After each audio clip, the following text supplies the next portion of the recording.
আপনাদের সকলকে আবারও আমন্ত্রণ জানাচ্ছি ক্রিমিনাল জাস্টিস প্রোগ্রাম দেখবার জন্য। আমি আজম এন্ড কো সলিসিটরসের প্রিন্সিপাল সলিসিটর শাফিউল আজম। আমরা গত সেগমেন্টে আমি আউটলাইন করছিলাম এক্সট্রাডিশন প্রসিডিংসের উপরে। তার মানে আসামিকে এই দেশ থেকে অন্য দেশে পাঠিয়ে দেওয়া হবে, কারণ ইউকের চুক্তি আছে ওই দেশগুলোর সাথে, ইউরোপিয়ান ইউনিয়নের সাথে আছে।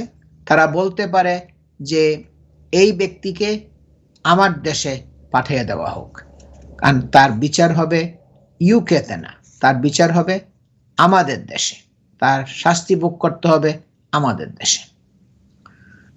সুতরাং এটা খুবই চাপযুক্ত হয়, কারণ তার ইনভলভমেন্ট আছে, তার ব্যবসা বাণিজ্য আছে, তার ফ্যামিলি আছে, রিলেটিভস আছে, ফ্রেন্ড সার্কেল আছে, তার সমস্ত ইনভলভমেন্টগুলো ইউকের সাথে।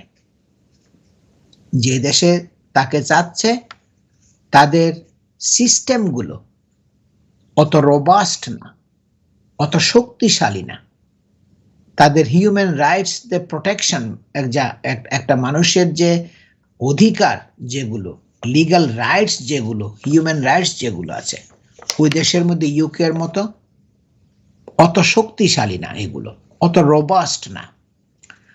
যার জন্য আপনাকে ফাইট করতে হবে যে আমি যাব না ওই দেশে, কারণ এই কারণে ওই দেশের মধ্যে কিছুটা ঘাটতি আছে, গরমিল আছে, সেখানে গেলে আমি সুবিচার পাবো না। এগুলো ফাইট করতে হলে এগুলো খুবই জটিল কেস, আপনাকে অভিজ্ঞ লয়ারের কাছে যেতে হবে, স্পেশালিস্ট লয়ারের কাছে যেতে হবে।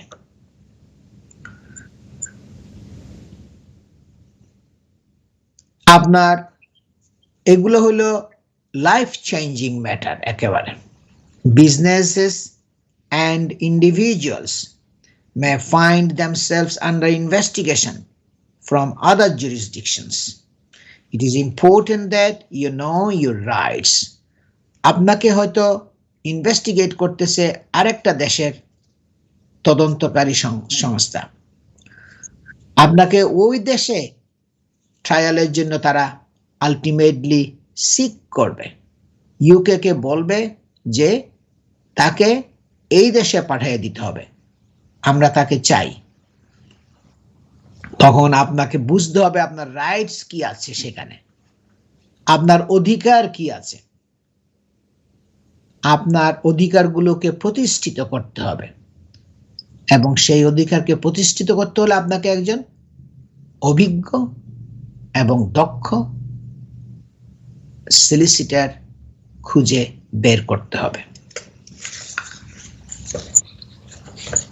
ইউকে আপনার এগ্রিমেন্ট আছে বিভিন্ন ফরেন দেশের সাথে, সেটা বিভিন্ন গভর্নমেন্টের সাথে ইউকের আমাদের এগ্রিমেন্ট আছে যে এক ব্যক্তিকে ওই দেশে পাঠিয়ে দিতে হবে, কিন্তু সেখানে আমাদেরকে অন্য ওয়ে আছে কিভাবে আমরা না পাঠানোটা উচিত। আমরা যেটা মনে করি সেটা আমাদেরকে কোর্টে ফাইট করে বলতে হবে যে ওইখানে আমরা পাঠাইতে পারবো না, কারণ ওখানে এই সমস্যাগুলো আছে। However, the protection afforded by the Human Rights Act, notwithstanding, some of these countries have considerably less robust legal systems. এই অনেকগুলো দেশের সাথে যদিও ইউকের চুক্তি আছে, কিন্তু এদের লিগ্যাল সিস্টেম উল্লেখযোগ্যভাবে আপনার কম শক্তিশালী আমাদের ইউকে আইনের তুলনায়।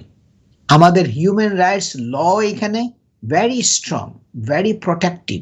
আপনাকে ওই রুলগুলো আপনাকে মানে প্রোটেকশন দিবে, কিন্তু এমন একটা দেশে চাচ্ছে যেখানে আপনার ওই রাইটসগুলো, হিউম্যান রাইটসগুলোকে ঠিক মতো প্রোটেকশন দেয় না, দিলেও অত রোবাস্ট না, তার মানে অত বেশি শক্তিশালী না, অত বলবান না আমাদের দেশের মতো, কনসিডারেবলি উল্লেখযোগ্যভাবে কম এই দেশের তুলনায়।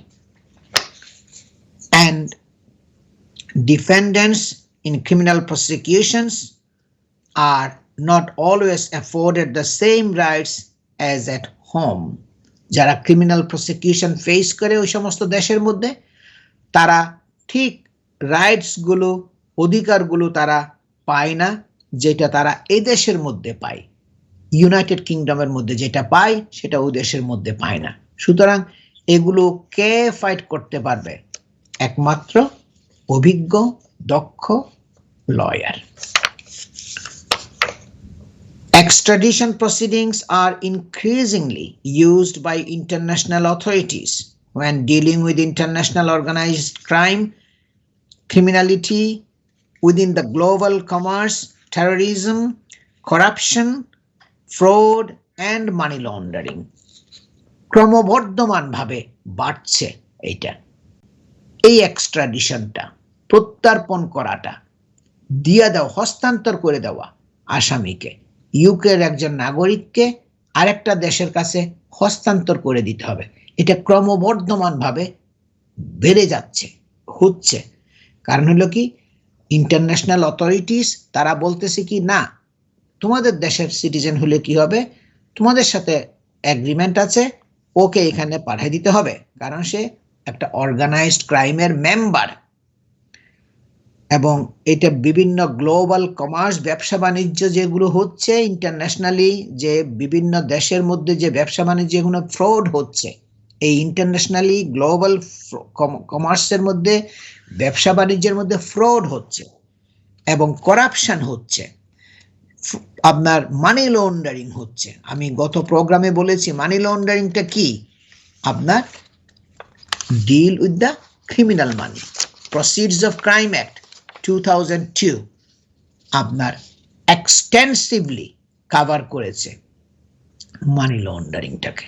সেটা হচ্ছে কি, আপনি উপার্জন যেটা করেছেন সেটা আপনি ড্রাগস থেকে আসছে, সেটা একটা ক্রিমিনাল অ্যাক্টিভিটি থেকে আসছে, কিন্তু আপনি দেখাচ্ছেন কি এই পয়সাটা আসছে একটা প্রপার বিজনেস থেকে, মানে উৎস যেটা সেটা আপনি গোপন করেছেন।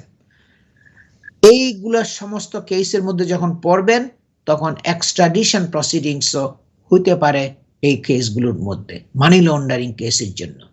মনে করেন আপনার, আমি উদাহরণ দিয়েছি গত প্রোগ্রামের মধ্যে, রেস্টুরেন্টের ইনকাম হচ্ছে 1000 পাউন্ড, আর নার্কোটিক্স থেকে, মাদক দ্রব্য থেকে ইনকাম হচ্ছে 15,000 পাউন্ড। তাহলে এই 1000 আর ওই মাদক দ্রব্যের ইনকাম যে 15,000, সেটা তো বৈধ ইনকাম না, ওটা তো ইলিগাল ক্রিমিনাল অ্যাক্টিভিটি থেকে আসছে। সুতরাং আপনি ওই 16,000 পাউন্ডের উপরে ট্যাক্স পে করতেছেন এবং দেখাচ্ছেন কি এই ইনকামগুলো আপনার আসছে রেস্টুরেন্ট থেকে, কিন্তু আসলে ওখান থেকে আসছে তো শুধু 1000। এই যে মানি লন্ডারিং এর কেসগুলো, এগুলোর জন্য কিন্তু আপনাকে এক্সট্রাডাইট করতে পারে, তার মানে প্রত্যর্পণ, হস্তান্তর করতে হবে ইউকে কে ওই দেশের কাছে। এই দেশের কাঠামো, এই যে আসামিদেরকে হস্তান্তর করার যে কাঠামো, is regarded by some as being unbalanced in favor of other countries. অনেকে আমরা মনে করি কি ইউকের এই লটা একটা আনব্যালেন্সড হয়ে গেছে। মনে করেন আমেরিকা যদি চায় তারা দেরি করে না, পাঠাইয়া দিবে। ওকে, এটা আনব্যালেন্সড, এটা কাঠামোটা, আইনের যে কাঠামোটা, এটা একটা মানে একটু ব্যালেন্সড না। This is particularly true with respect to our relationship with the United States of America. America যদি বলে যে ব্রিটিশ নাগরিককে পাঠিয়ে দিতে হবে এখানে, এবং ইউকে গভর্নমেন্ট পাঠিয়ে দিয়ে দিবে। In addition, the Extradition Act 2003 established a fast-track extradition system when dealing with the requests from European countries. The European arrest warrant. যদি ইউরোপিয়ান অ্যারেস্ট ওয়ারেন্ট আসে, ইউকে ফাস্ট ট্র্যাক করে পাঠাইয়া দিবে সেখানে। ইউরোপিয়ান কান্ট্রিজগুলোর সাথে এগ্রিমেন্ট আছে, তারা পাঠাইয়া দিবে, ফাস্ট ট্র্যাক, দ্রুত গতিতে পাঠাইয়া দিবে। সুতরাং কি করতে হবে, যেটা করতে হবে, আপনাকে ফাইট করতে হবে। আপনাকে ফাইট করতে হলে আপনাকে একজন এক্সপার্ট, অভিজ্ঞ লয়ার এনগেজ করতে হবে, যে আমি যাব না, আমি ইউরোপিয়ান কান্ট্রির মধ্যে যাব না, ওখানে তাদের যে লিগ্যাল সিস্টেমটা, হিউম্যান রাইটসের যে প্রোটেকশন, ওইটা রোবাস্ট না, অত শক্তিশালী না, অত বলবান না ইউনাইটেড কিংডমের মতো। আমি চাই আমি যদি অপরাধ করে থাকি বিচার হোক এখানেই। সুতরাং এটা আপনাকে ফাইট করতে হবে।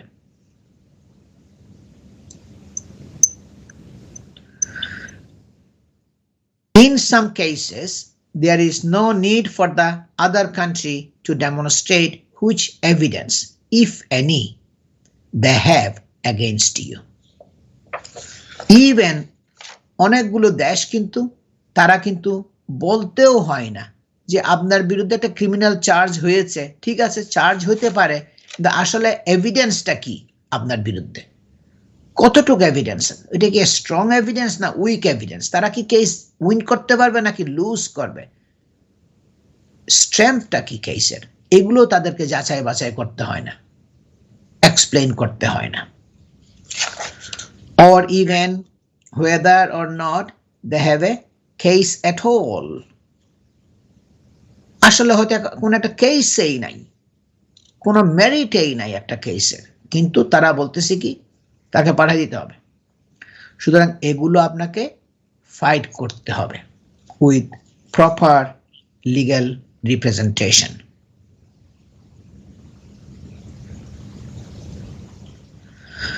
We understand that extradition cases can often be both politically and commercially sensitive, and as such need careful and astute handling by a team well versed in this area. আমরা জানি এই যে আসামিকে হস্তান্তর করাটা, এটা অনেক সময় রাজনৈতিক কারণেও হতে পারে, রাজনৈতিকভাবে সেন্সিটিভ, এটা খুবই আপনার মানে সংবেদনশীল রাজনৈতিকভাবে এবং ব্যবসায়িকভাবে, এগুলো খুব সেন্সিটিভ ম্যাটার। একজনকে, একটা বড় পলিটিক্যাল লিডারকে অথবা একজন বড় ব্যবসায়ীকে, একটা বড় মানে বিজনেসের মালিককে এই দেশ থেকে আরেকটা দেশে হস্তান্তর করে দেওয়া, এটা রাজনৈতিকভাবেও সেন্সিটিভ, সংবেদনশীল, এবং ব্যবসায়িকভাবে অনেক সময় সংবেদনশীল হয়ে থাকে। সুতরাং এইটাকে আপনাকে প্রপার অ্যাস্টিউট হ্যান্ডলিং, চতুরভাবে, খুব দক্ষভাবে অ্যাস্টিউট হ্যান্ডলিং, আপনার লিগ্যাল টিম আপনার যত্ন সহকারে যারা চতুরভাবে দক্ষভাবে যারা হ্যান্ডলিং করবে, যারা well versed in this area of law, যাদের যথেষ্ট অভিজ্ঞতা আছে এই এক্সট্রাডিশন প্রসিডিংসের উপরে, ওই লয়ারকে আপনাকে এনগেজ করতে হবে।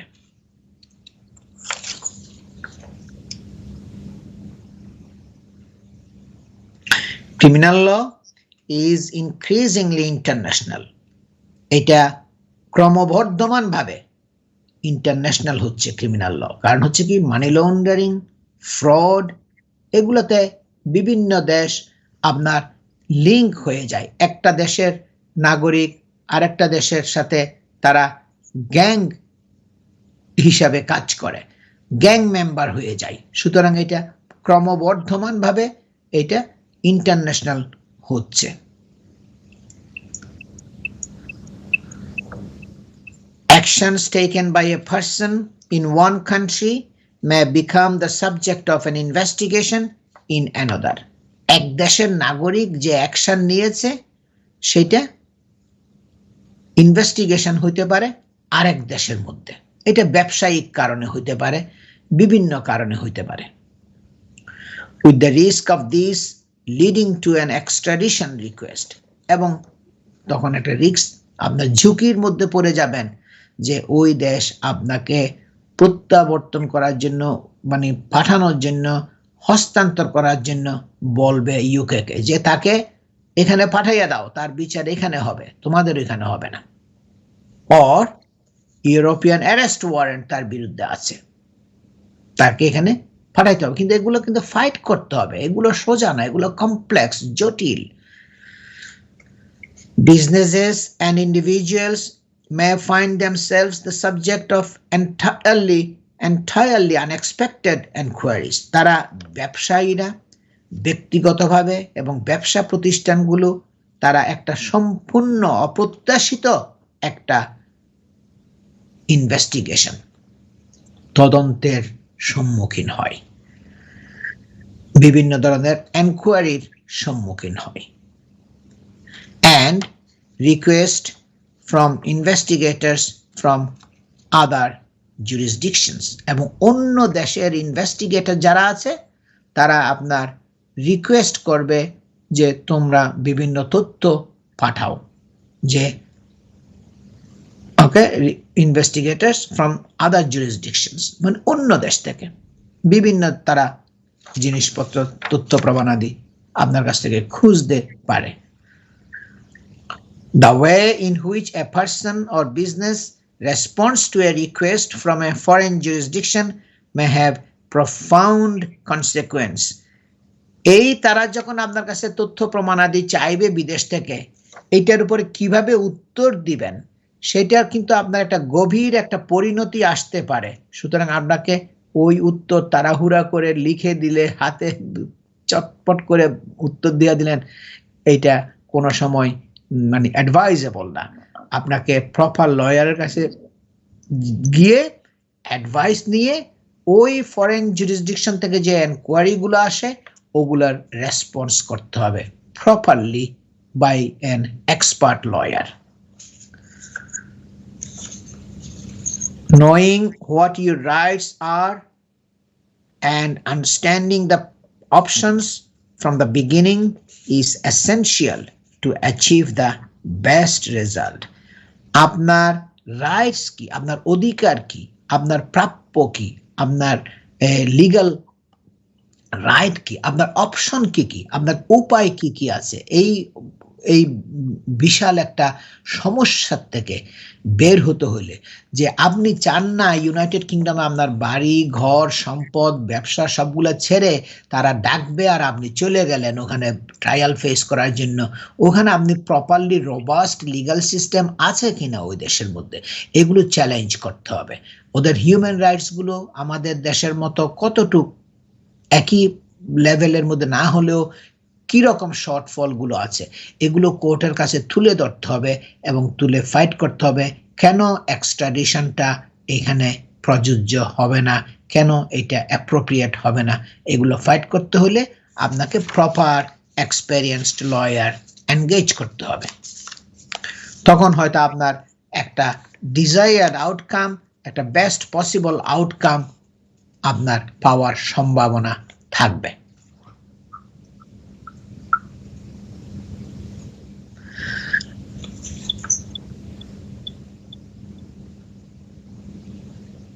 আরেকটা টপিক সেটা হচ্ছে জাজেস sentencing in high profile court cases to be টেলিভাইজড।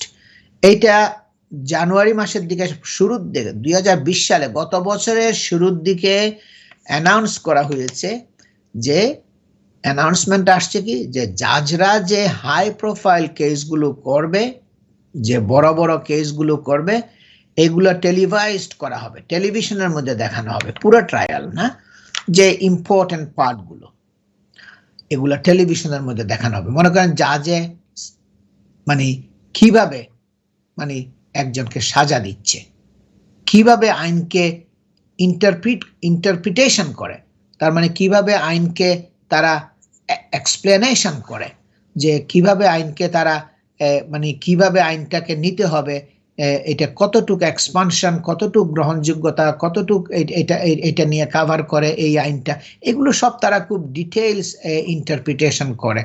এগুলো এই ইম্পর্টেন্ট জিনিসগুলো টেলিভিশনের মধ্যে দেখানো হবে বড় কেসের মধ্যে। বিবিসি, আমাদের এই দেশের বিবিসি সবাই জানেন, ব্রিটিশ ব্রডকাস্টিং কর্পোরেশন, তারা এটাকে খুব প্রশংসা করেছে, তারা এটাকে চিয়ার আপ করেছে। তারা বলেছে এটা একটা momentous for transparency in our justice system, এবং বিবিসি বলছে কি এটা একটা খুবই ইম্পর্টেন্ট স্বচ্ছতা নিয়ে আসছে আমাদের বিচার ব্যবস্থার মধ্যে। আমাদের বিচার কার্যালয়ের মধ্যে, বিচার কার্যালয় যেটা হয় কোর্টের মধ্যে, এটা কিরকম স্বচ্ছ, এটা এটা একটা বিরাট একটা ইম্পর্ট্যান্ট স্টেপ। এইটার জন্যই মনে করেন কত ইউকে লিগাল সিস্টেম কত ট্রান্সপারেন্ট, কত স্বচ্ছ, তারা সবকিছু বুঝাইতে চায়, পাবলিককে জানাইতে চায় যে তোমাকে যে আমি যে 14 ইয়ার্স পর্যন্ত মানি লন্ডারিং এর জন্য যে আমি সাজা দিব, কেন দিচ্ছি, কি কারণে দিচ্ছি, তারা এগুলো সব বুঝাইয়া দিবে।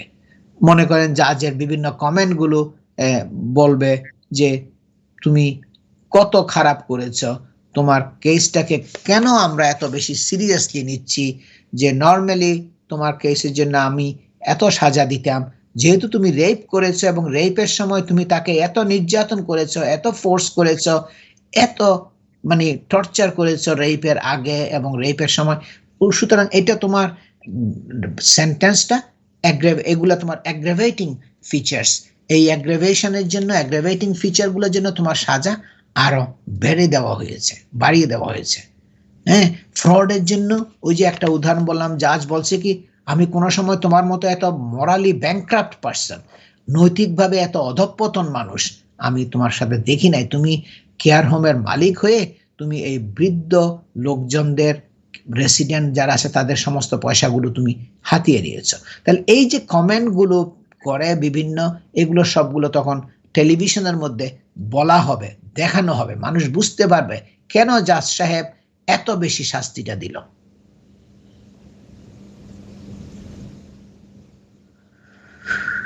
Judges sentencing convicted offenders in high-profile criminal cases in England and Wales, including murders, rapes, and other serious offences, will be televised from later this year, the Ministry of Justice has said. তার মানে 2020 সালের শুরুতে তারা এটা announce করেছে, বলছে যে 2020 সালের শেষের দিকে এগুলো শুরু হবে, কিন্তু যেহেতু কোভিড এর সময় একটু স্লো হয়েছে, সুতরাং তারা বলতেছে কি এটা টেলিভিশনের মধ্যে দেখানো হবে যে সিরিয়াস কেসগুলো, murder case, rape case, fraud case, এগুলো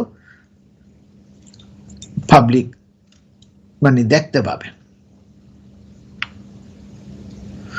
The final stage of Crown Court trials, when judges deliver sentencing remarks, will be broadcasted to enable greater public understanding and scrutiny of courtroom hearings. যা পাবলিকের, জনসাধারণের যে বুঝার জন্য এবং জনসাধারণের মানে একটা তদন্ত করার জন্য, স্ক্রুটিনি করার জন্য, জাজেরা যখন লম্বা লম্বা সাজাগুলো দেয়, এই যে রিমার্কগুলো যেগুলো করে, জাজের সেন্টেন্সিং রিমার্ক, শাস্তি দেওয়ার আগে তারা একটা স্পিচ দেয়, যে এটাকে সামিং আপ বলা হয়, সেন্টেন্সিং রিমার্কস বলা হয়, এগুলো তখন টেলিভিশনের মধ্যে দেখানো হবে এবং তখন পাবলিক বুঝতে পারবে কেন তাকে এত লম্বা সাজা দিয়েছে, জাজ সাহেব কি বলেছেন।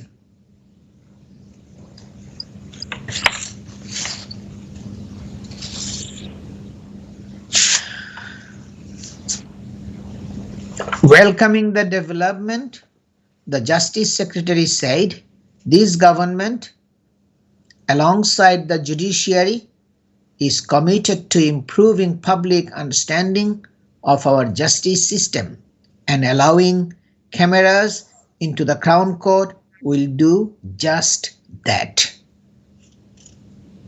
মানে জাস্টিস সেক্রেটারি সে বলছে কি আমাদের জুডিশিয়ারি, যে বিচার ব্যবস্থা, জুডিশিয়ারি বিচার বিভাগ এবং গভর্নমেন্ট, এই দেশের সরকার, তারা প্রতিশ্রুতিবদ্ধ পাবলিকের আন্ডারস্ট্যান্ডিং এর জন্য, মানুষকে বোঝানোর জন্য যে বিচার ব্যবস্থা কত স্বচ্ছ, কত স্পষ্ট, কত ভালো, এবং এটার জন্য তারা ক্যামেরা, টেলিভিশনকে কোর্টরুমের ভিতরে অ্যাক্সেস দিচ্ছে। It will ensure our courts remain open and transparent. এবং জাস্টিস সেক্রেটারি বলছে কি এটা নিশ্চিত করবে যে আমাদের কোর্ট সিস্টেমটা কত ট্রান্সপারেন্ট, মানে কত স্বচ্ছ, কত ভালো। And allow people to see justice being delivered to the most serious of offenders, এবং মানুষ তখন দেখতে পাবে যারা সিরিয়াস অফেন্ডার, যারা বড় ধরনের অপরাধ করেছে তাদেরকে কিভাবে যারা পানিশমেন্ট দিচ্ছে, কিভাবে তাদের বিচার করতেছে।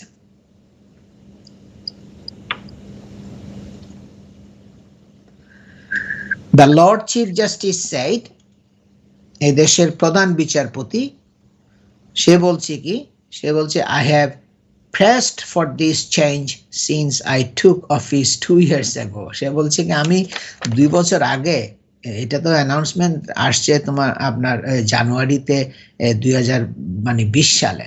সে বলছে আমি 2 বছর আগে যখন আমি অফিস নিয়েছিলাম, কাজে জয়েন করেছি, চাকরিতে জয়েন করেছি আমার প্রধান বিচারপতি হিসাবে, তখন থেকে আমি প্রেস করতেছিলাম এই ট্রান্সপারেন্সিটা, এই বিচার ব্যবস্থার এই স্বচ্ছতাটা কোর্টরুমের মধ্যে এটাকে কিভাবে তুলে ধরা যায়, কিভাবে এটা টেলিভিশনের মধ্যে মানে ব্রডকাস্ট করা যায়, সুতরাং মানুষ দেখতে পাবে কেন যারা এত লম্বা লম্বা 20 বছর 30 বছর 40 বছর এই সাজাগুলো কেন দিচ্ছে, কি কারণে দিচ্ছে, কেন যারা বলে কি তুমি কোনো সময় you have to die there, যারা বলে you die there, you will not be able to come out, you die in the prison, বিভিন্ন রিমার্ক গুলো কিন্তু যারা করে এটা পাবলিকরে বোঝানোর জন্য টেলিভিশনে দেখানো হবে এখন। The courts are reported by journalists already BBC এবং অন্যান্য নিউজ মিডিয়ারা তারা কিন্তু কোর্টের মধ্যে ভিড় করে থাকে সবসময়, আমরা দেখি, আমরা অনেক সময় বিরক্ত হয়ে যাই এগুলা, তাদের পারফরমেন্স গুলো এত বেশি করে তারা, কিন্তু এটা অলরেডি তারা করতেছে, but this gives an extra dimension to allow people to see the sentences judges pass in convicted criminals. এটা একটা আরেকটা এক্সট্রা অতিরিক্ত মাত্রায় এটাকে আরো একটা নিয়ে গেছে। এই অতিরিক্ত মাত্রাটা হচ্ছে কি, টেলিভিশনের মধ্যে যারা যে সেন্টেন্স দেয় সেটা দেখানো হবে, কেন এত বেশি সাজা দিল এগুলো সব বলবে। And to understand why they interpret the law, তারা কিভাবে আইনকে ব্যাখ্যা করে, এটা মানুষ বুঝতে পারবে যারা কিভাবে আইনকে ব্যাখ্যা করে। And guidelines the way they do in each case, এবং তারা কিভাবে আইনকে ব্যাখ্যা করবে এবং নির্দেশনা দিবে যে কি প্রত্যেকটা কেসের মধ্যে কিভাবে ওইটা আইনটাকে প্রয়োগ করা হবে, সেটা তারা নির্দেশনা দিবে। তো মানুষ যত বেশি টেলিভিশন দেখবে তত বেশি মানুষ তখন বুঝতে পারবে কেন অপরাধগুলো সংগঠিত হচ্ছে, কেন মানি লন্ডারিং এবং ফ্রড কেসগুলো হচ্ছে, কেন এই লং টাইম প্রিজন সেন্টেন্সগুলো দেওয়া হচ্ছে, তখন এগুলো তাদেরকে ডিটার করবে, বিরত রাখবে অপরাধ করার থেকে।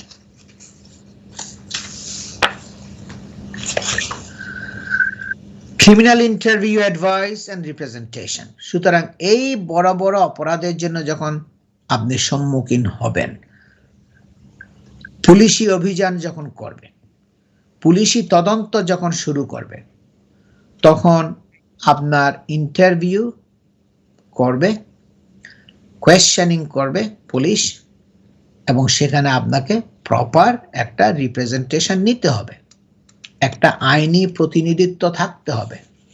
সেটা যদি অভিজ্ঞ দক্ষ একটা আইনি প্রতিনিধি রাখেন, তখন দেখা যাবে আপনি ভালো মতো ইন্টারভিউ দিয়েছেন।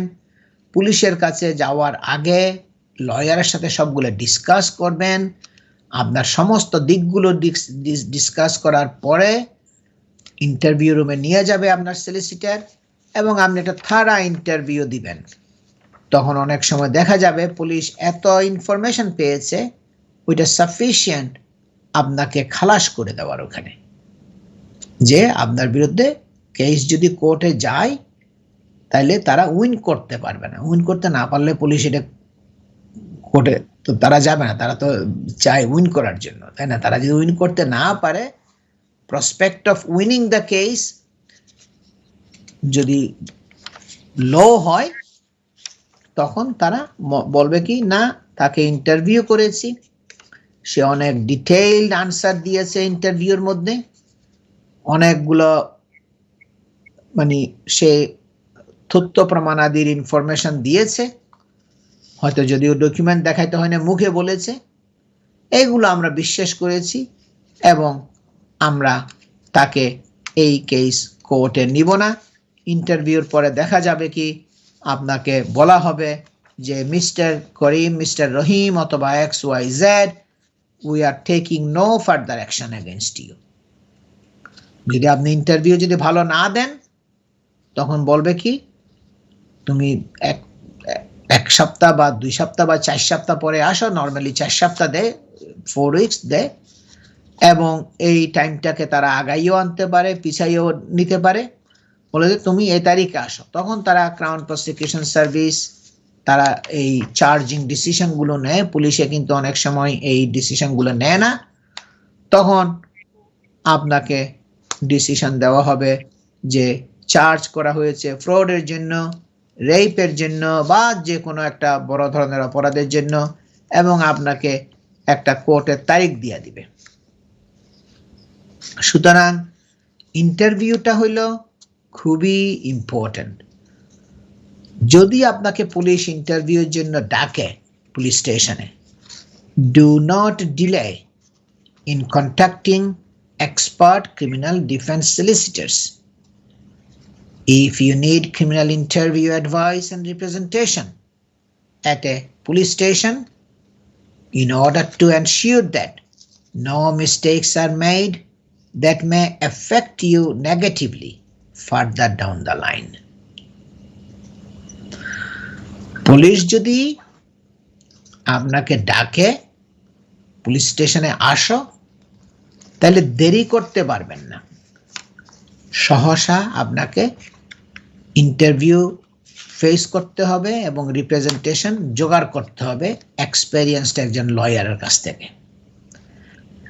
আপনাকে এনশিওর করতে হবে কোনো ভুল যেন না হয়, এটাকে আপনার নিশ্চিত করতে হবে। কারণ এখানে যদি ভুল করেন এটার প্রভাব আসবে অনেক নেগেটিভলি, নেতিবাচক প্রভাব আপনার পড়বে যদি পুলিশ স্টেশনের ইন্টারভিউর মধ্যে ভুল করেন। কারণ এইটা তো আপনার ইন্টারভিউটাই তো মেইন আপনার কাজ করবে কোর্টের মধ্যে। সুতরাং এখানে যদি আপনি ভুল করেন তাহলে সেটা আলটিমেটলি ফিউচারে আপনার উপরে একটা প্রভাব আসবে যখন কেস কোর্টে যাবে।